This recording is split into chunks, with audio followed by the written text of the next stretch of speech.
You're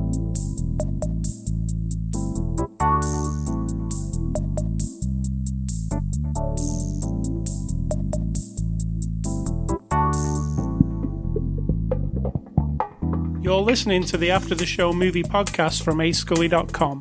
You can find this podcast on the iTunes Music Store, Google Play, YouTube, voice assistants, just say listen to After the Show movie podcast. And you can also find us on ascully.com, where we post written reviews. With that out of the way, here are your hosts, A Scully and Sid Talk.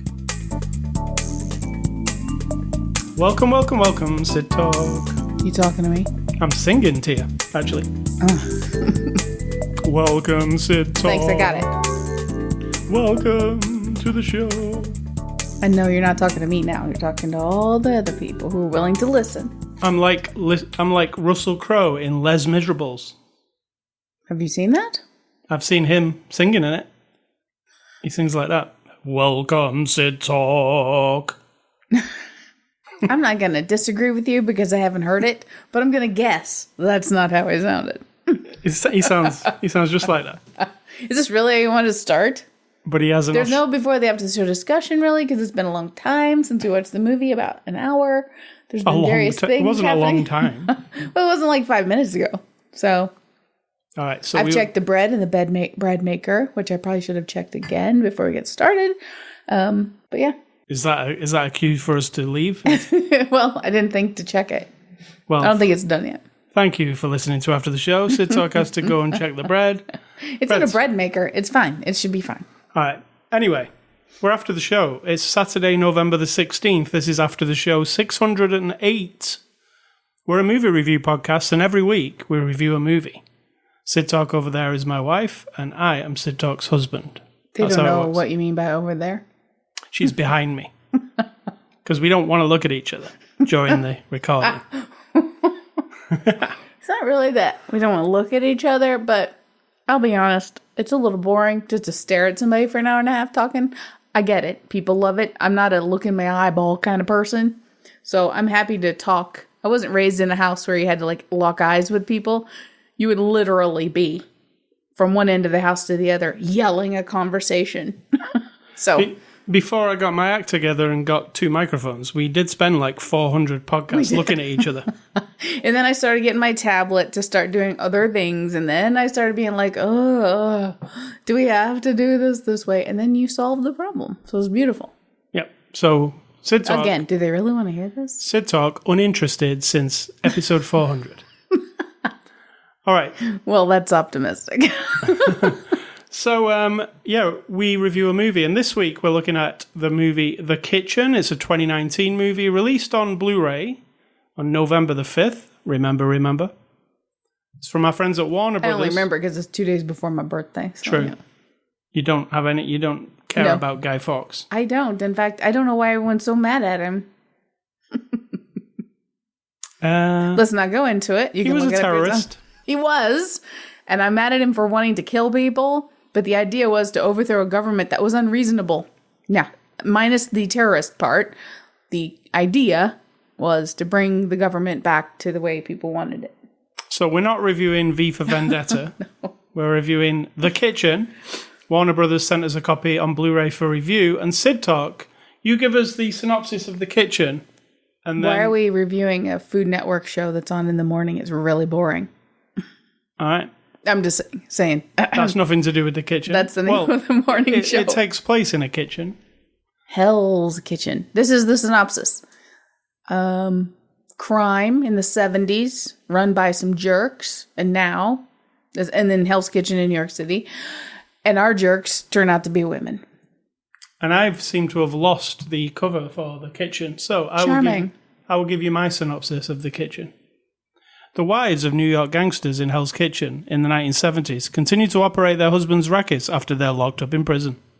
This is not your synopsis. That's a box synopsis. That's the Warner Brothers one. If I ever heard one. All right, so The Kitchen, Sid Talk knew nothing about this movie. No. I knew what I'd read on the press release. It's actually a DC movie, believe it or not. It's based on a graphic novel called The Kitchen from DC. And it's not a superhero movie. It's a crime gangster film. And I think we're going to have mixed opinions on this film, Sid Talk. I agree. How do you agree? Because you don't know what's inside my head. Well, I agree that we're going to have different opinions because we've already touched on it. Oh, all right. You've already said a couple things, and I'm like, I agree, we're going to have disagreement. All right, so let me say, The Kitchen. I watched it. It was okay, but I have problems with it. I mean, that's very generic, because you could say that about any movie. Yeah, well, I actually have... There's some fairly obvious problems for me with this movie. First off, I don't...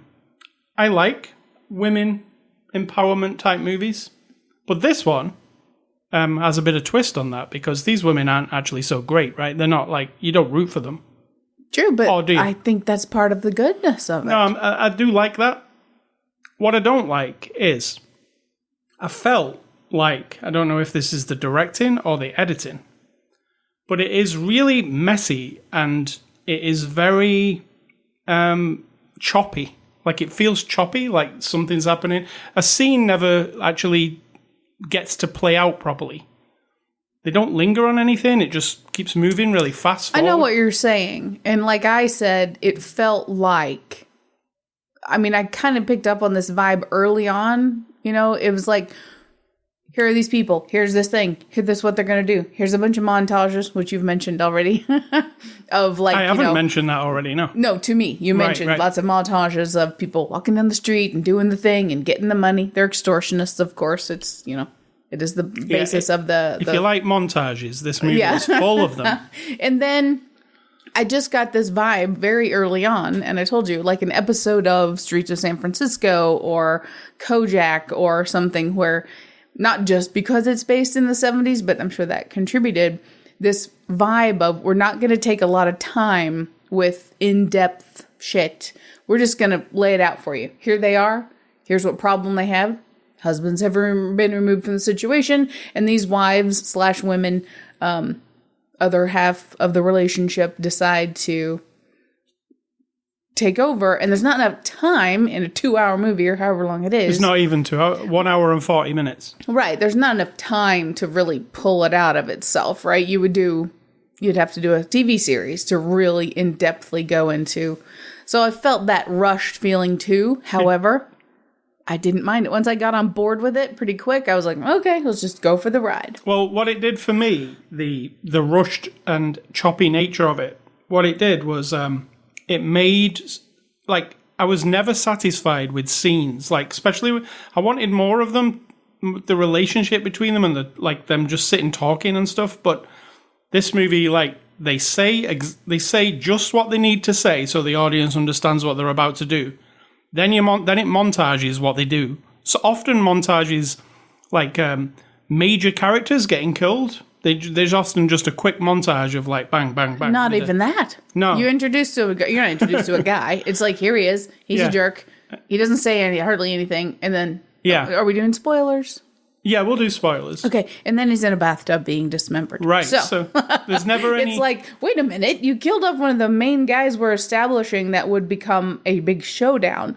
I'm not saying I love every formula of every movie, but it was unexpected and it felt, like, truncated. And not a lot of room to care for anybody. Like, there was a missing scenes in between. Like, you would have a bunch of deleted scenes you could go to and fill in some of these gaps, but I don't reckon there were. There was one deleted scene on the Blu-ray. It felt to me watching the movie like there would be an hour's worth of deleted scenes. It felt that a little. I'll emphasize this though. I really enjoyed it, not just because it's like women doing the thing. I felt like the performances were good, and so I was totally in there. I like the vibe of it, the 70s. Obviously, we grew up in the 70s, and so that's nostalgia built in. You did. You were only 18 months younger than me. But growing up then, I appreciated the effort of how everything looked. The performances I really enjoyed, so I was on board with it. If I had to touch on things I liked, it was, I liked some of the performances. I thought some were very, like, over-the-top cartoonish.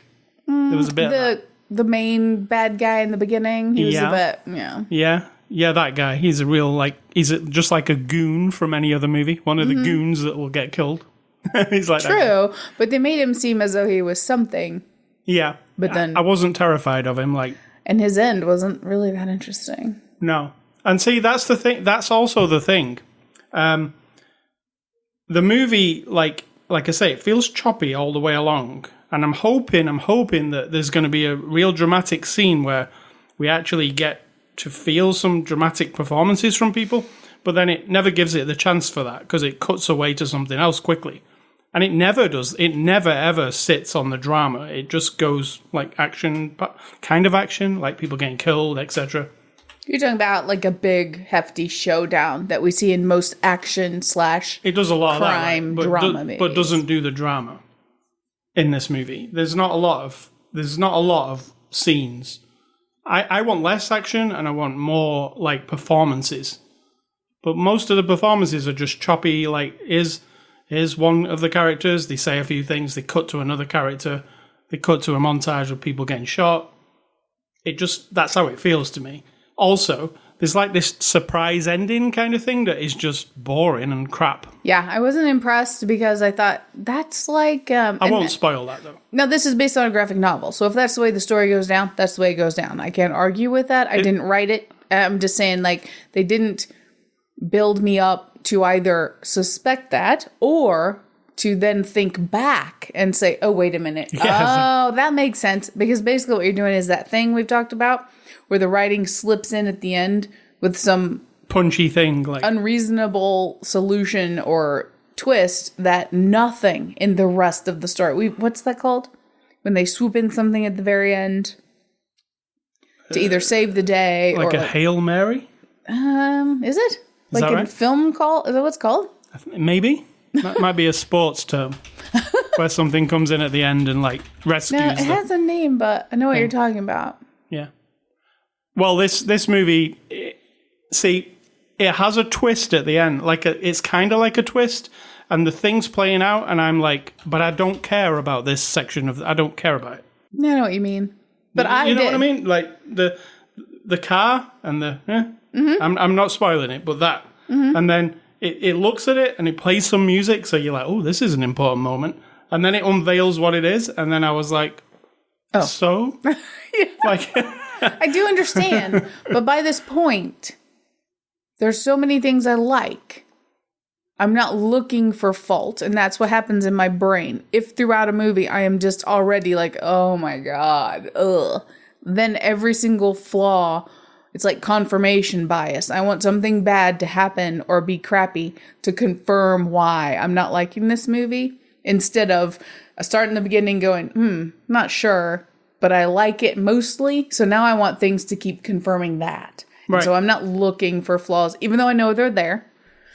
It's not edited in a way that makes you feel like more than, like I said, like a TV show, but elevated, obviously. It's not just like an episode of a crime show, but... I think it works on the level it's talking about because it's based on a graphic novel, which is like a graphic...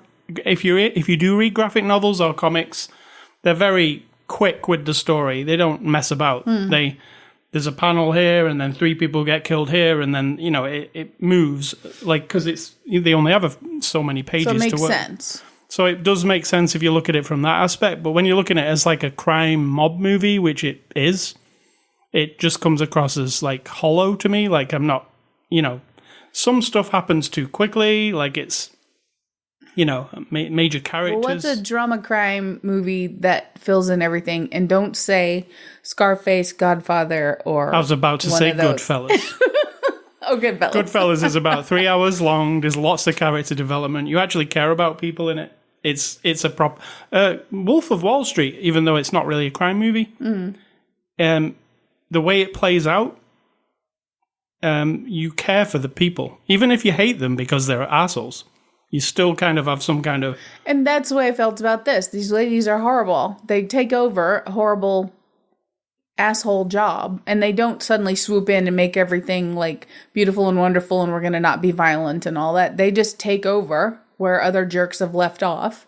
And so you get that sense of, like, oh, I don't like them, but I'm on board with this as it's going down. Because I understand it. You don't like them. But in my, while I was watching it, even though I'm like, well, they're just as bad as the men they've took over from. They're just doing the same thing. They're extorting people. They're bad, right? But because, like, when they were just, not mob people, they were just the wives of these mob people, they were being abused and they were being beaten down, and it wasn't very nice. Or just, like, or just neutral. As if they don't matter at all. I think that's the idea of these three different women. One is like the beaten down one, like she's been literally beaten and has just been like subjugated, and then subjugates herself to the whole, resigns herself to like, this is it, I'm gonna not make waves and I'll just put up with it. And then one woman is like, well, I've been nothing my whole life, pretty much. I've been expected to be nothing, to except make babies and take care of the house or whatever. I'm not saying that's nothing. This character is saying, I'm tired of that expectation. And so she wants to just be more. And then the other lady, I mean, she's just a jerk. Yeah. She's got the big mob, big gangster, I'm going to fucking take over this city attitude. And she's just, there's nothing masculine or feminine about it. She's just a jerk. Like, so I appreciate all of that. But then when it comes down to it, they still need men around because they have to use men in their... I mean, they do and they don't, because we know they commit their own murders. They do, but they also get a lot of men to still carry on intimidating But people. she explains that in one scene, because she said one of them didn't like that they needed the guy Gabriel, and she's like, yeah, but these guys, these men, they think we need men, so we're going to use the men. So it kind of wasn't a reasonable explanation for me, because if the woman goes up and then the guy wants to have a fist fight with her, it's probably not. I'm not saying she's not going to win, but I'm just saying it's a different vibe than if these men expect some kind of muscle from you and you show up with two thugs with guns. It shows different to them. So I accepted that. So what it is it's very similar to mob movies you've seen before. Mm-hmm. People going around extorting businesses. Yeah, just replace the three women with like maybe three brothers or something, and you would totally have a different reaction to the movie, I think. I don't mean you and me. I mean, people would see it different. So. And as far as, like, if you watch a Scorsese movie or something, it's punctuated with really hardcore violence. And often, like it or not, the violence brings something out in you. It makes you, it shocks you, or it makes you feel, You always remember, like, Joe Pesci going nuts in Goodfellas. Like, But it doesn't make it better. No, but it makes me feel something like, like, oh, God, these people are, like, just deplorable or whatever it is I'm feeling. With this one, it shows you violence, but it, like I say, most of it's montage, and most of it's very quick and it's over. It feels kind of like a TV show, kind of, to me. That's what I mean. Yeah, you feel like, I'm not saying add all the gore into it or subtract any of the violence, but yeah, it's because it's like, let's get on with the story at hand, and we're not going to dwell on the things, like we've said, the character development, lingering on any of the actual scenes of violence, the big stunts or whatever.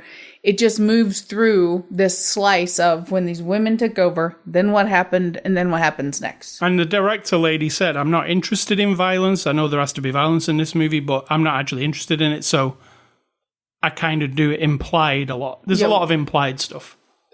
She calls it implied. It's not really implied when you see the blood splatter on somebody else's head, just because you don't see the other head get blown up. Yeah. So it's not implied at all. I mean, people. There's a lot of very quick stuff though. Like, there's a man. There's a fancy. True. There's a cool music track playing. Bam, bam, bam. And then it cuts away. Like, that's and they're all dead. Yeah. Kind of like Dick Tracy. That kind of thing. So it's it definitely has. I mean, it has The Godfather, and all those other ones have the same kind of scenes where they show the big dogs showing up and beating somebody up with some music over the top, and then it shows them walking into another doorway, holding up a gun. Definitely a trope. Or like Fargo with Billy Bob when he shows up at that building. Yeah. You don't see all the shit that's going so down. Good. It's really good. That's one of my favorite, where you see nothing. All you hear are some screams and some gunfire, and then the camera's panning up. It's up a building, and then it's panning across. You see nothing. but you know whatever's happening, you're hearing it from that window. Oh, behind that window. Oh, now he's in that room. Gunshot, gunshot, gunshot. Now he's in that room. And that is implied because we could be totally wrong about what's going on, but you're not. You don't see any of it. No, but Maybe someone flies out a window? I don't remember. somebody does fly out of the window, yeah. Right. That's the punctuation. Yeah.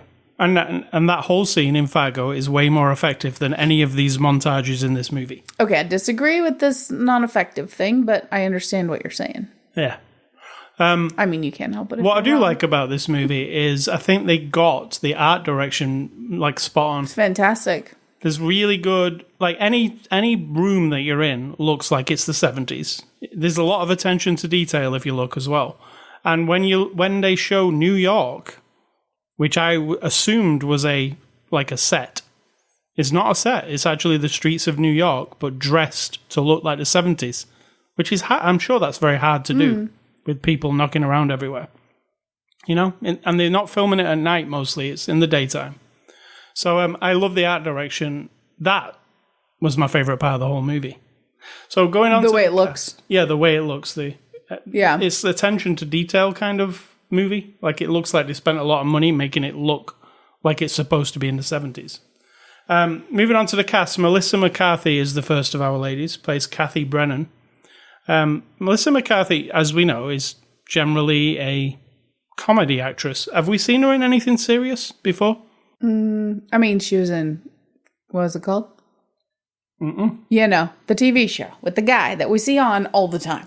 The TV show with the guy that we see on all the time. Is it? You know what I'm talking about? It's not King of Queens. But it's got two names. It's a comedy show. It's their names. Sitcom. Yeah. You Jackie know what I'm and talking Bert about. or something. No. Well, I know what you mean. It's two names. Yeah. I don't know why I came up with And I'm those. sure there would, I mean, it's comedy, but I'm sure there were, you know, scenes of drama. It was also about a married couple. You know what I mean? Have we seen her in a movie, though, where, I mean, we saw Tammy, which was obviously a stupid comedy. Bridesmaids, pretty stupid comedy, but fun. Yeah. She's generally, what was that horrible one we saw? Horrible? Was she in that one? No, probably wasn't even in that one. The Hot Pursuit? Yeah, she That wasn't was in horrible. that It wasn't she. She wasn't in that one. I don't think. And she weren't in that The Hustle either, was she? That was Rebel Wilson. True. Rebel Wilson's a similar, when they're doing comedy, they're a similar vibe, those two. But I disagree. but this, well, You're just saying that because they're blonde fat women? they make fun of themselves being fat. Remember, they're very different. That's the thing. Rebel, whatever her name is Wilson. completely different. Anyway, in this movie, this movie's not funny at all, actually. Even Tiffany Haddish in it. She's also a comedian. And this is not a funny movie, so Oh gosh, no. so they're all of them are playing serious role. So Melissa McCarthy, Oh, she was in Ghostbusters, the new one. yeah, which is a terrible comedy. So did you like Melissa McCarthy? Yeah, I did. I liked everyone. So when you ask me this for the next few people, I like everybody because I think everybody convinced me of what they were doing. And that doesn't always happen with all the lead people, particularly in a violent, this kind of shallowish story. Now But she I was was really good. mixed. I was mixed. I liked Melissa McCarthy. I like when she got real serious there at the, I thought her character was the most complex of all of them. I liked how she still had the other two, were over it all and they just wanted those men are gone and all that. And she still had something for her bloke. You know, when she said, well, we'll just pay to have your husband killed as well. And she's kind of like, there was something inside her that was different to the others. Yeah. And it was complicated for her. And I got that. So I liked her best out of the three, really. Tiffany Haddish, who plays Ruby O'Carroll, I thought she was really over the top in some scenes. Sometimes, yes, but I feel like if you think doing about, and like. But if you think about that character and what you end up finding out, there's a certain truly attitude to her, and she's been hiding that attitude in her life with her husband, who's the mob guy. She's an African-American lady. She's been married to a guy downtown Hell's Kitchen in the 70s. We assume they've been married a while. And his mother comments that she's not part of the family and people don't like it. He even says it's not easy being married to you. So she has been bottling up, first of all, her plan. Second of all this shit for no reason, people hating on her. And I think that's why it's all just sort of like, it's like a pressure cooker now, and she's just shooting it out at you. She turns into full-on sassy mode, like. She did, but I liked her. I liked her a lot. And then... You got a problem with sassy women? You've been married to one for 20 years, so probably not. Almost 20 years. And then Elizabeth Moss plays Claire Walsh. I liked Elizabeth Moss, but I think she went from 0 to 1,000, like, again, because of this movie's weird, like, fast pacing. I didn't buy it 100%, that she went, like, like, well, she's timid, then she's not. I disagree with you again, because, again, this is a person who, and this is the theme, women waiting around. And when Melissa McCarthy did the scene about saying she has thanked people all of her life and God and everybody, and basically there's nothing for her in this life, but she keeps thanking everybody. I feel like this character too, Peggy, she's not Peggy, but from Mad Men, Claire has accepted her lot to be kicked around, but on the inside, that's not her. And so her whole life, she could have been this psychotic person, but external forces have imposed themselves and she's allowed it. And now again, the pressure cooker of her is opening up. I agree that they moved her along very quickly. Like everything in this movie. Yeah, so that didn't really bother me, but I understood the idea of this person being like, you know what? I'm into this. No one ever let me be into this before. And the truth is, I'm really, really dangerous. Yeah, she goes pretty far out, doesn't she? Dangerous. True, but you had to have the contrast between the mother, who's Melissa McCarthy, just got her 2 kids, and the husband doesn't turn out to be very good, and then she just wants to make the community better. I'm not saying she's a saint, but provide for the family and all that shit. Big time ethos about what she's doing. One just wants to get rich and kick everybody's ass, and the other one I think Claire is just psychotic. And so her thing about sneaking around and like getting rid of people, that's like her thing. So, and then we've got Domhnall Gleeson, who you will know from the movie In Time. You will also know from the Star Wars movies. Mm-hmm. You will also know from, what else, Sid Talk? I don't know. Ex Machina. Oh, yeah. Yeah. You pull that out of that like that's his biggest thing. I think the Star Wars might be the biggest thing. The Star Wars, yes. He's like the head of the new regime. Yeah, Gabriel. Or he wants to be, doesn't he? Yeah, he does. He's kind of snivelly. He has a little rivalry with Kylo Ren because Kylo Ren is like, oh, sure, you favor him because he's a fucking Jedi guy, right? And he's got all the powers and stuff. And it was his grandpa. But then this guy tries to prove himself constantly. It's interesting. That's he's like a sniveling weasel in Star Wars, actually. Kind of, yeah. Gabrielle O'Malley plays in this. Again, Domhnall Gleeson is an Irish actor. And this movie, he could so have been an Irish actor. Yeah, because they're talking about the Irish people run the kitchen, and it's a very. But they give him like a Bronx accent, New York something. Accent. I thought his accent was fine, but I was like, why can't he just be Irish? He is Irish, so fine. Anyway, I really liked him. There's a love story with him, and I like that whole thing. I did too. He's like this cool guy. I mean, he's real cool, but psychotic. But also like a complete nutcase. Like, I mean, he was, that was, when he was running like walking down the street and just shooting people in front of everybody and stuff. Well, he ran. He only shot one person. Yeah, in the street, that was what happened, right? He walked down the street. He ran. He shot a person in broad daylight. Everybody just like. Right, well, he was chasing him and they were yelling, and this guy. I know, but that was just very unrealistic. I mean, he wasn't just walking down the street. No, I'm saying it was, regardless, walking, running, the whole thing was unrealistic. It's like, why isn't he being arrested? What? Well, people don't squeal on people. Yeah. No, they don't. Well, these days might be different, but we're talking about the 70s, and we're trying to imply that communities stick to themselves and that the police aren't that big of a help in this scenario. Anyway. And then finally, I put down Common, who we do see in various things. He plays Gary Silvers. It's nothing in it. He's nothing in it. He could have been, and yet the character, again, it's written from existing material, so the novel would have him in there, but... He's good, and he's got a presence about him, but in this movie, it literally boils down to just seeing him occasionally sat in his car or something. like looking out of a window. And even when you know the real shit that's going down, you're like, well, what does he have to do with that? Even though I agree with you, he commands your attention. Yeah. And I was like, well, you've kind of wasted him. I know the story is that, but it feels like he was wasted. Like, there's no scenes with him, really.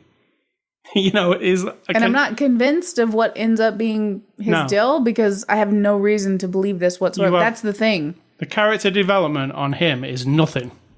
The character development, about him and the story that he's involved with, you're like, whoa, what? Yeah, it's nothing. It's not even hinted at or anything. It's just like watching all your Star Wars movies, and in the very last one, in the last 15 minutes, some other big dude in a black cape shows up and just kills everybody. And you're like, who's that? Yeah. Yeah, it's that. That's why this ending doesn't work properly. I don't think it works properly, because it's like, there's no hint at any of that. If you just keep a plot point completely secret for the entire movie, then just reveal the whole thing in one 30-second clip. And then what do they do to support it? They show some flashbacks. Which are yeah, a montage of flashbacks. Not my favorite method. It works sometimes, and then it even reminds you, and you're like, "Oh shit, I didn't even notice," or whatever. It doesn't work. I was like, "Oh, really? That's how we're ending this?" I'm so deflated. So this is directed by Andrea Berloff. She actually wrote. She's not directed anything. This is her first movie. But she wrote a movie I really like called Straight Outta Compton. You didn't see that, did you? Mm-mm. It was really, really good. I liked it. It was the story of NWA. And that was very well made and written. And she also did World Trade Center. Do you remember that one? With Nicolas Cage? She wrote that too. So she's a writer in Hollywood, but this is her first movie. So what do you think about directing this? I do think it's well made, as in quality, right? And the people and the performances...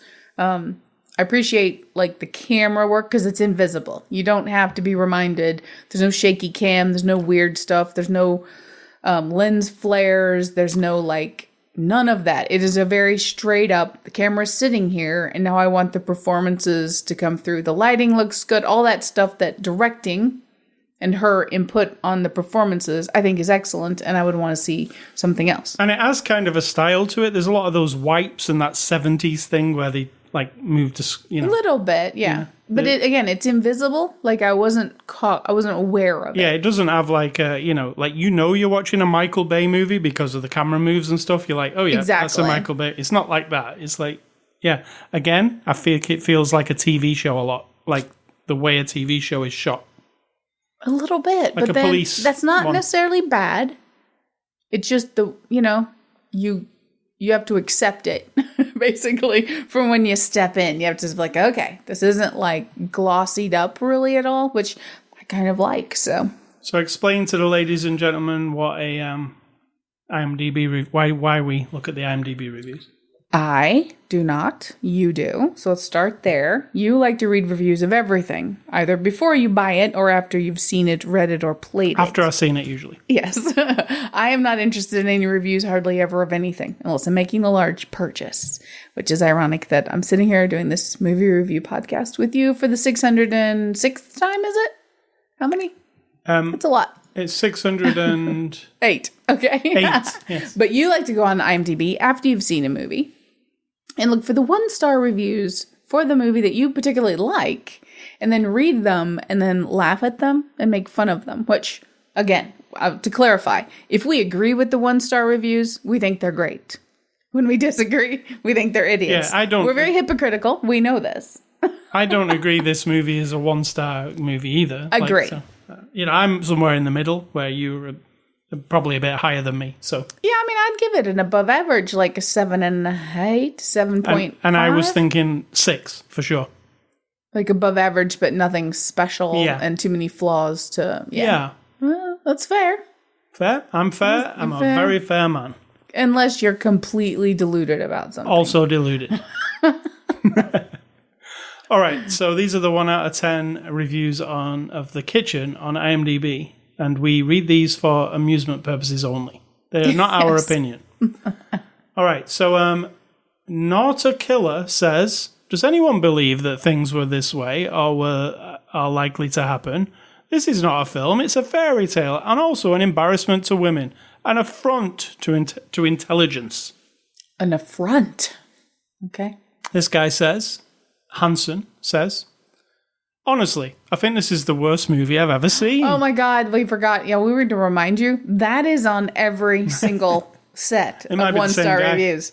Worst movie I've ever seen, and have you got one that says, I want that 2 hours of my life back? And secondly, he says, fortunately, I only paid $6 for a sneak preview. Still, it was $6 too much. Oh, so poor you.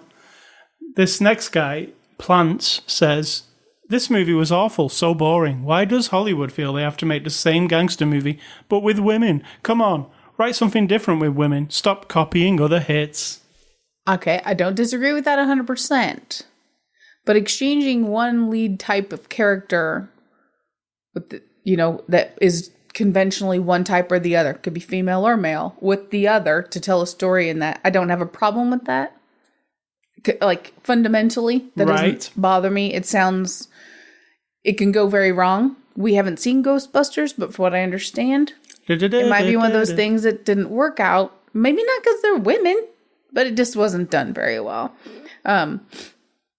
I do think you get this feeling of status quo, or what's the other call? Like, there's a quota for any type of minority person, women, people of color, people of different religions, whatever, that you have to plug them in every once in a while just to keep everybody happy, right?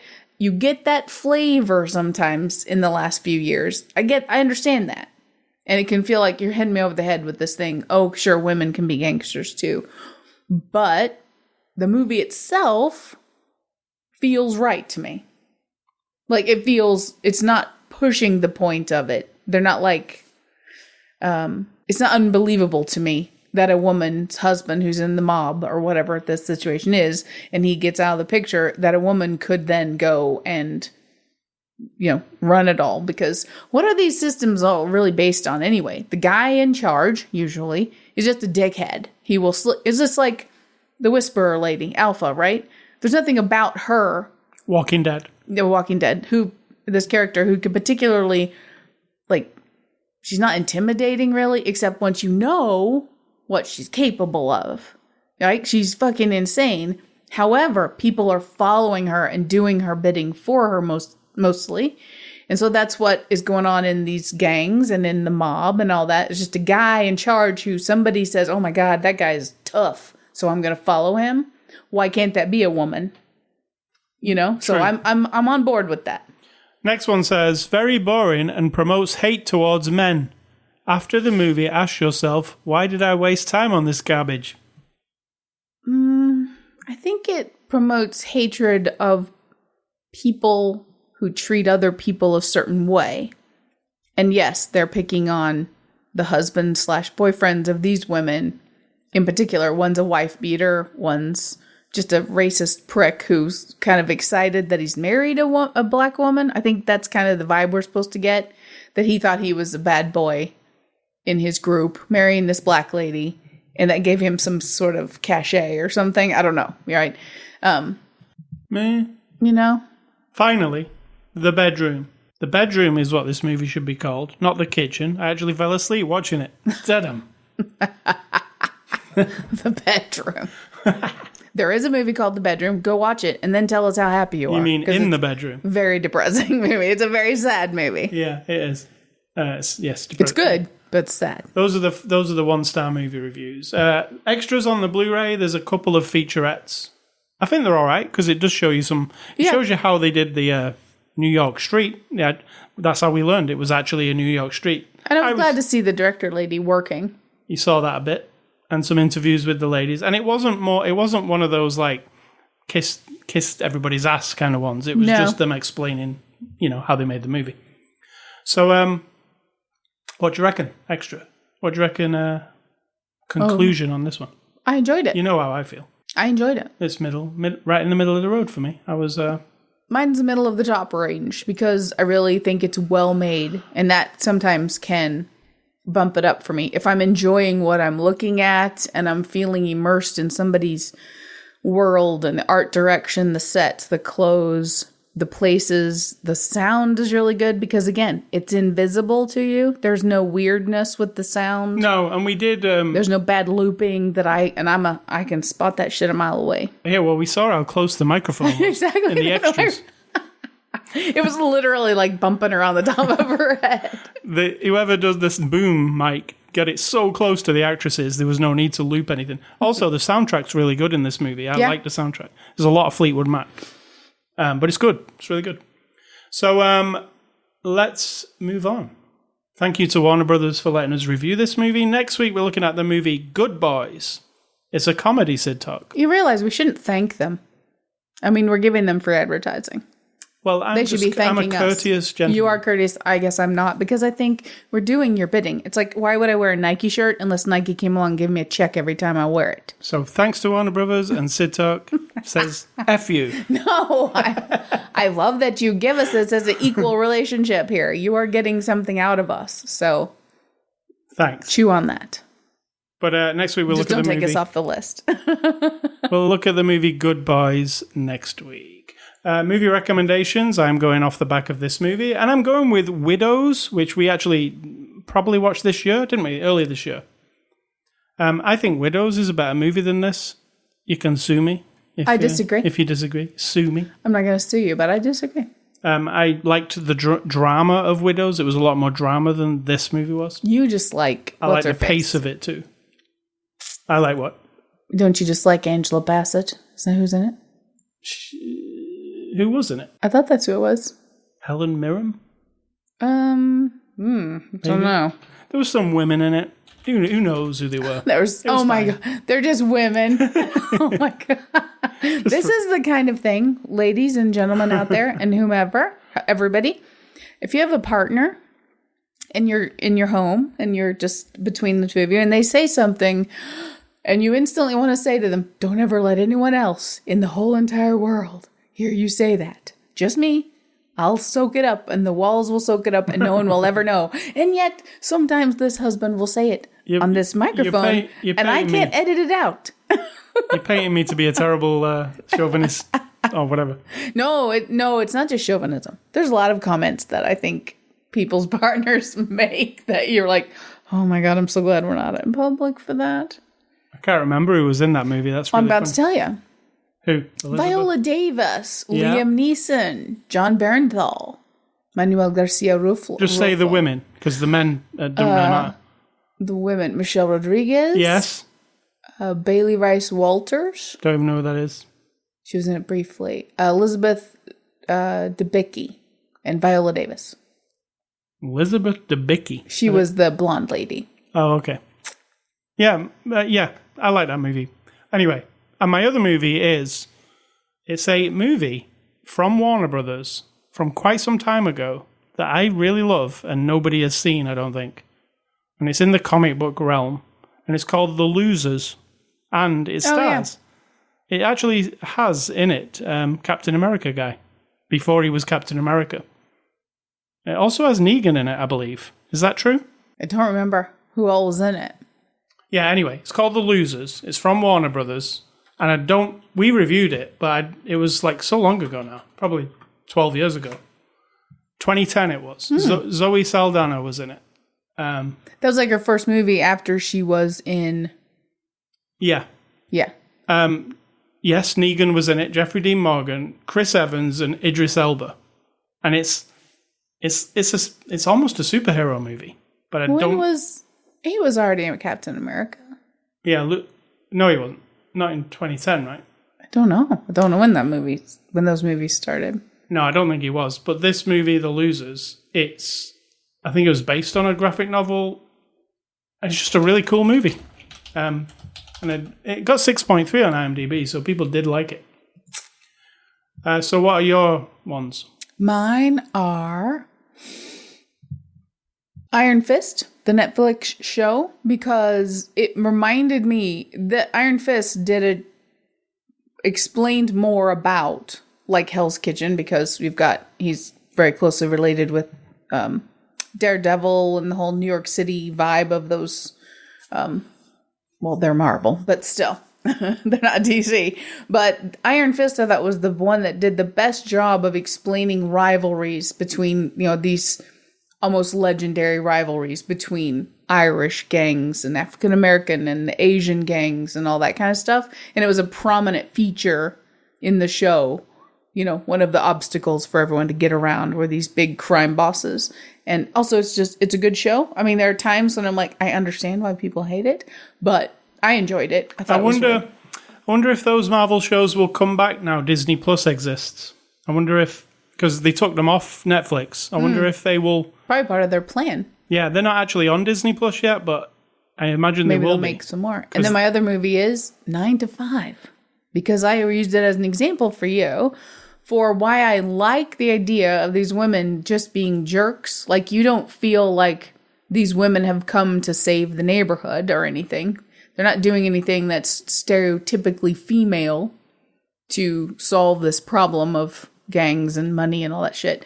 But like in 9 to 5, it's more of the women come in to take, if you know what I'm talking about, 9 to 5s from like the 80s with Dolly Parton, Jane Fonda, and Lily Tomlin. We've all seen 9 to 5. Right.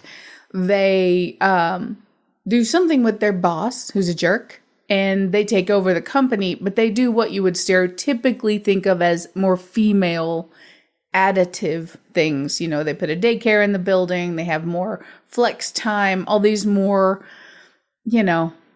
someone would say feminine touches, and it is successful. Whereas in this movie, that's not what you're getting. You're getting women who have like, this is how it works. I am all right with that. I'm just going to be the one who stays on top of it. So 9 to 5, if you want to do a little throwback. Yeah. All right. Working so 9 to 5. There you go. There you go, everybody. All right. So A Scully stuff. I've been playing Death Stranding some more. I want to say I think it might be slowly becoming my game of the year. Dang. One, because it's just so different to everything else. There's nothing like it, I can tell you, nothing. And two, the way the game is structured and the surprises it keeps kind of laying on you. I've not had any spoilers on this game, so I stay clear of that. But whenever I finish a mission and I'm given something, it's always something really meaningful and something that makes the game different and better. So, like, I'm 17 hours in now, and I'm only on chapter 3, and I believe there's like 12, 15 chapters. But I'm taking my time and like getting into it, and I finally think at 17 hours I understand all the controls now. The controls are really complicated. Took a while. Like we were talking last week. I can't really read the text is really small in the game. I've got to the point where I know where everything is, and I don't really have to look at it. You get what I'm saying? Mm-hmm. So there's that now. I'm just really enjoying it. I like the music. I like the even though the plot, some people might find it impenetrable because it's kind of obtuse a little bit. It's hardcore. I don't think it is. If you play it and pay attention, it's actually kind of simple. It's just presented in a odd, off-kilter fashion, So I recommend Death Stranding. I'm really enjoying it. And I'll just play it through to the end and take my time. It might take me like 6 months to finish it. But I'll take my time with it. That's very hopeful thinking. The other thing is not a game. It's a TV show. This week, Disney Plus launched. And its flagship thing is The Mandalorian, which is a Star Wars live-action television show, which, believe it or not, there has never been one to this point in history. I believe it. There's been many Star Trek TV shows, but never Star a Trek started on TV. Star Wars did not. That's what I'm saying. Right, well, that makes sense then. Star Trek did both. It went to the movies. True, but it only went to the movies after. And some would argue not as successfully. So it stuck to TV in a bigger way than Star Wars has. So The Mandalorian, created by Mr. Jon Favreau and written by Mr. Jon Favreau, is the story of a Mandalorian, which, if you don't know what they are in Star Wars, Boba Fett, he looks like Boba Fett, let's say. His armor is a Boba Fett style. You don't know what he looks like. I do, because I look at his armor and I see what he looks like. You don't know what he looks like. No, I'm because saying he his never armor takes off looks his like helmet. Boba Fett, right? Yeah, we don't know. We've never seen their men. We've only seen their clothes, their little outfits. I'm talking about their armor. His Right. armor looks like Boba Fett's armor. In fact, Boba Fett looks kind of different because he's customized. But we're following this Mandalorian on his little mission.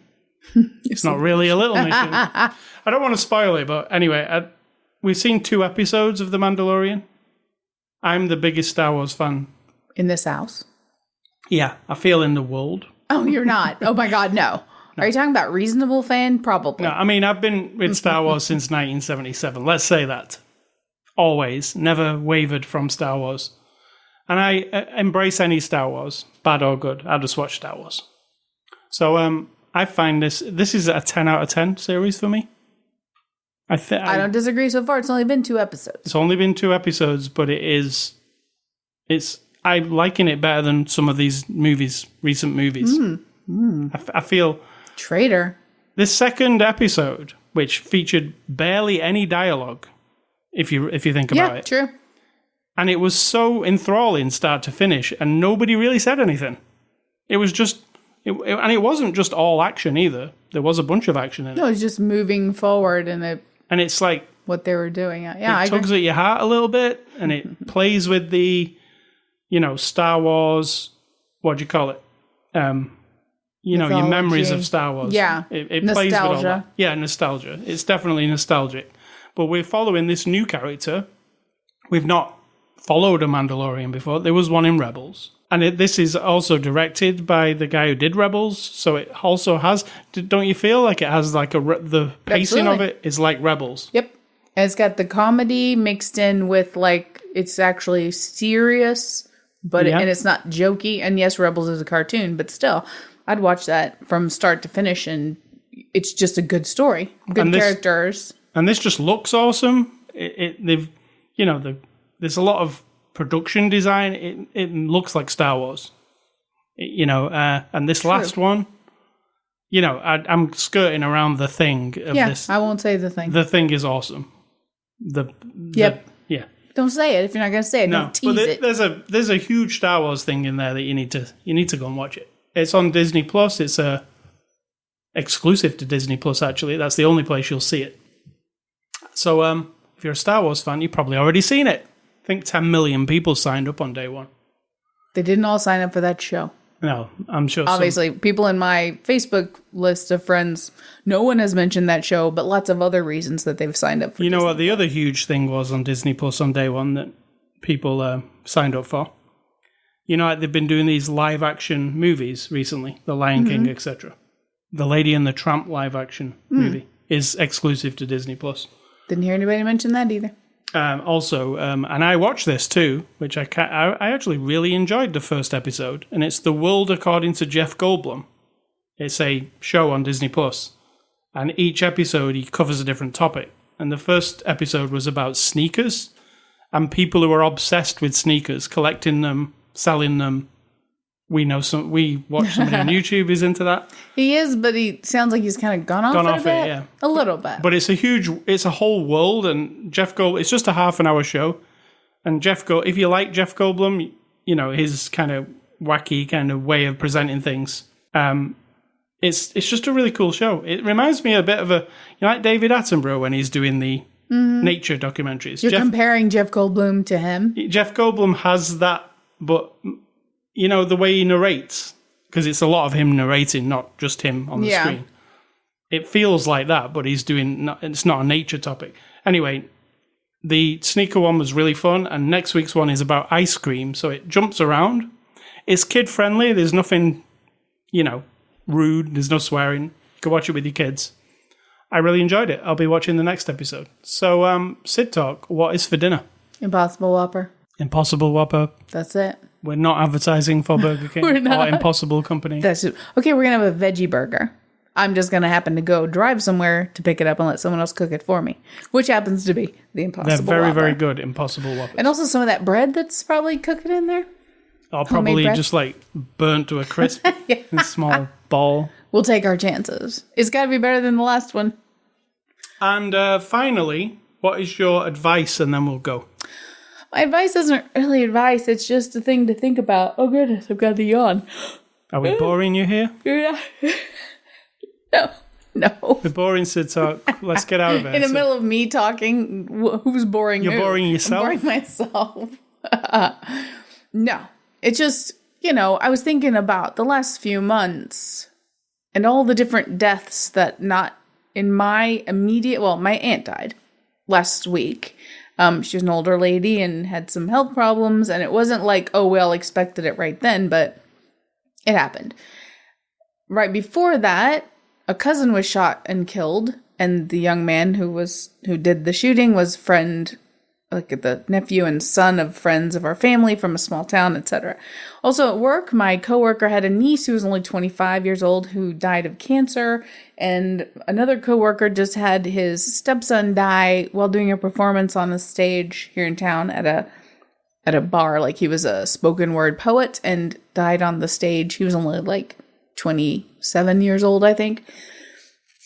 And then I watch on Facebook, some of these people who are involved close to those people who have died. And after, in the short few days, you get these posts. They're like, oh, we're so sorry. We're praying for you, etc. I don't do praying, but that's the vibe that happens. And the person will post memes that are very inspirational and emotional and whatnot, like they're coping. And it's showing, they're sitting at their phone, who knows, laying in bed sad, and they're on their phone, they're doing their thing. And then after a few days, they start posting more back to quote unquote normal posts, funny things, links to stuff and whatnot. And I was thinking, someone has decided there's an instruction manual for how to deal with grief. And if someone else pops in and looks at this mother who's lost her son to violence and says, oh, she shouldn't be posting these funny memes about dogs or cats or whatever. And this will be my aunt, essentially. She's married to my uncle, and it's their son. Someone has decided that that's inappropriate for her, right? You don't do that when you're grieving for your son. You don't go on Facebook and post about other things when, your stepson has died. That's inappropriate. Who the fuck decided that? Grieving doesn't have an instruction manual. We are not equipped. I don't care what culture you're from, what society you live in, what family you live in, what religion you believe in. I don't give a shit. Nobody is fully prepared for... death is one thing people don't like to think about anyway, but the loss of someone who is vital in your life, or, that bubble, you have your close bubble of people who it's devastating, and then the little bigger bubble, it gets a little less and less and less, right? And then you hear tell of somebody's son or cousin who died, and you're like, oh, that's terrible. But it's not stabbing your heart with grief, right? But even on all those levels, everyone seems to have an idea of what's appropriate for how you're supposed to cope. And I just think, fuck that. Fuck the rituals. My dad insisted no funeral, no obituary, nothing. Do not. Well, obviously he wouldn't have known any different after he died. If we did it, we honored his wishes. But it made a lot of people uncomfortable. And we still have people today. Shella even said when somebody asked her, my sister, she said they asked it in a way that was like, so, I'm so sorry I missed your dad's funeral. Knowing there wasn't one, and then putting us four children in the position of what's wrong with you? You didn't even have a funeral for your father, and my sister's like, if you knew my dad, if you knew our dad, and if he told you no fucking funeral, that's exactly what he meant. And so we honored his wishes or whatever. But that person had decided we did it wrong. Right. You know what I'm saying?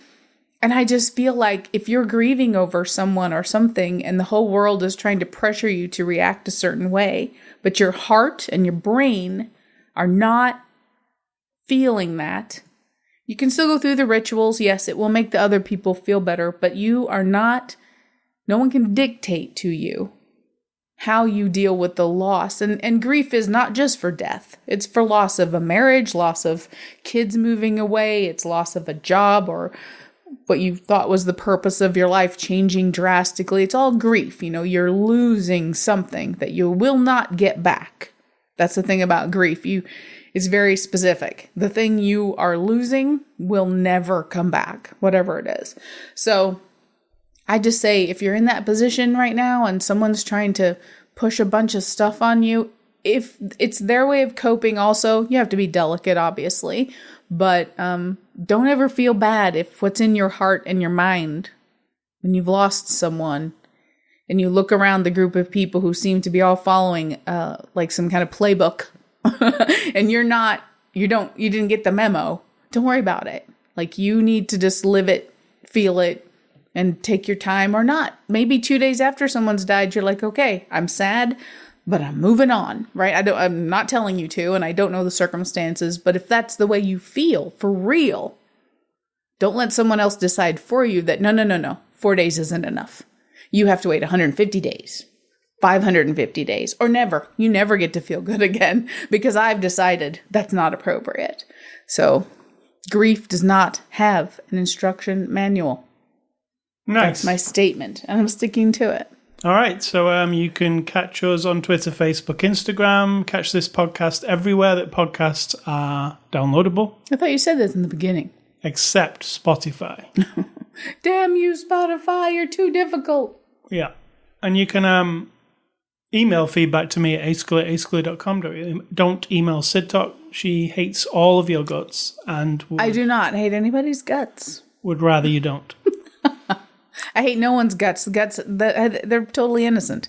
And stay classy at the kitchen, because that's where I'm going to go and get out. Well, no, we're not getting our dinner from the kitchen tonight, are we? No, but there should be some bread baked. We're getting our dinner from a fast food industrial kitchen. Yeah. A huge corporation is cooking our dinner. So stay for us. classy, all kitchens everywhere.